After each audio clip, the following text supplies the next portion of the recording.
third week of Sunday.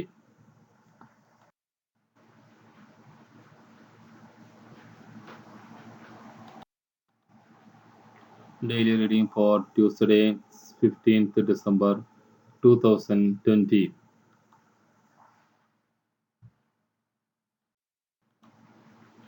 Zephaniah പുസ്തകത്തിൽ നിന്ന് അധ്യായം 3.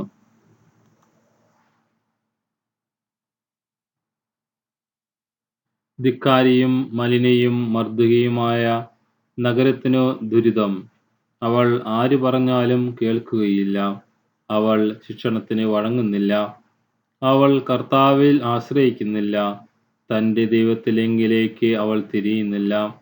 കർത്താവിൻ്റെ നാമം ജനതകൾ വിളിച്ചപേക്ഷിക്കുവാനും ഏകമനസ്സോടെ അവിടുത്തേക്ക് ശുശ്രൂഷ ചെയ്യുവാനും വേണ്ടി അന്ന് ഞാൻ അവരുടെ അധരങ്ങളെ ശുദ്ധീകരിക്കും. എത്യോപ്യയിലെ നദികൾക്കപ്പുറത്തുനിന്ന് എൻ്റെ അപേക്ഷകർ, എൻ്റെ ജനത്തിൽ നിന്ന് ചിതറിപ്പോയവരുടെ പുത്രിമാർ എനിക്ക് കാഴ്ചകൾ കൊണ്ടുവരും. നീ എന്നെ ധിക്കരിച്ചു ചെയ്ത പ്രവൃത്തികൾ നിമിത്തം നിന്നെ അന്നു ലജ്ജിതനാക്കുകയില്ല. എന്തെന്നാൽ നിന്റെ മധ്യേ നിന്ന് വൻപു പറയുന്ന അഹങ്കാരികളെ ഞാൻ നീക്കിക്കളയും.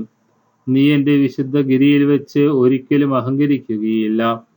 ഞാൻ നിന്റെ മധ്യത്തിൽ വിനയവും എളിമയുമുള്ള ഒരു ജനത്തെ അവശേഷിപ്പിക്കും. അവർ കർത്താവിൻ്റെ നാമത്തിൽ അഭയം പ്രാപിക്കും.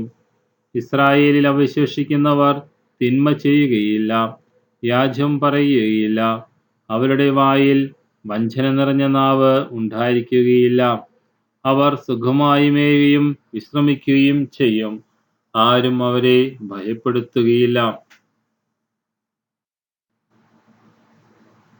സങ്കീർത്തനങ്ങൾ അധ്യായം 34.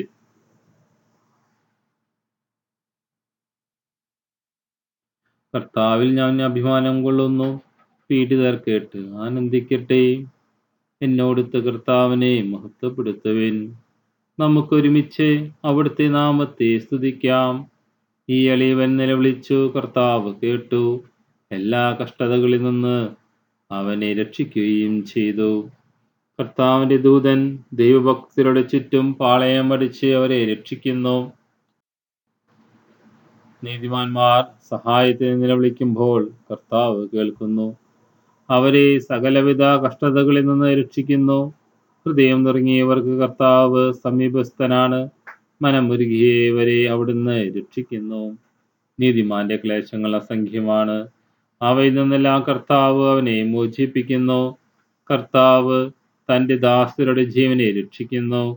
അവിടുത്തെ ശരണം പ്രാപിക്കുന്നവർ ശിക്ഷയ്ക്ക് വിധിക്കപ്പെടുകയില്ല.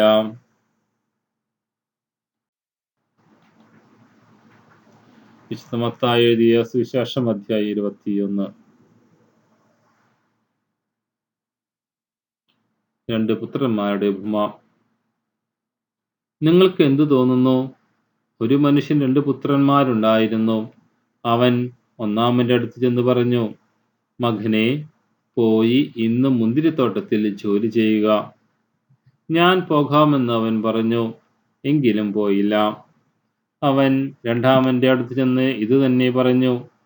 അവനാകട്ടെ, എനിക്ക് മനസ്സില്ല എന്ന് പറഞ്ഞു. എങ്കിലും പിന്നീട് പശ്ചാത്തപിച്ച് അവൻ പോയി. ഈ 2 പേരിൽ ആരാണ് പിതാവിന്റെ ഇഷ്ടം നിറവേറ്റിയത്? അവർ പറഞ്ഞു, രണ്ടാമൻ. യേശു പറഞ്ഞു, സത്യമായി ഞാൻ നിങ്ങളോട് പറയുന്നു, ചുങ്കക്കാരും വേശ്യകളുമായിരിക്കും നിങ്ങൾക്ക് മുമ്പേ സ്വർഗരാജ്യത്തിൽ പ്രവേശിക്കുക. എന്തെന്നാൽ യോഹന്നാൻ നീതിയുടെ മാർഗത്തിലൂടെ നിങ്ങളെ സമീപിച്ചു, നിങ്ങളിൽ അവനിൽ വിശ്വസിച്ചില്ല. എന്നാൽ ചുങ്കക്കാരും വേശ്യകളും അവനിൽ വിശ്വസിച്ചു.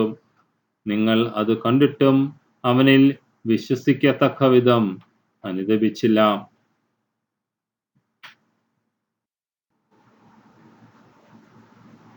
Daily quote. Don't let anyone's perception of you dictate your destiny.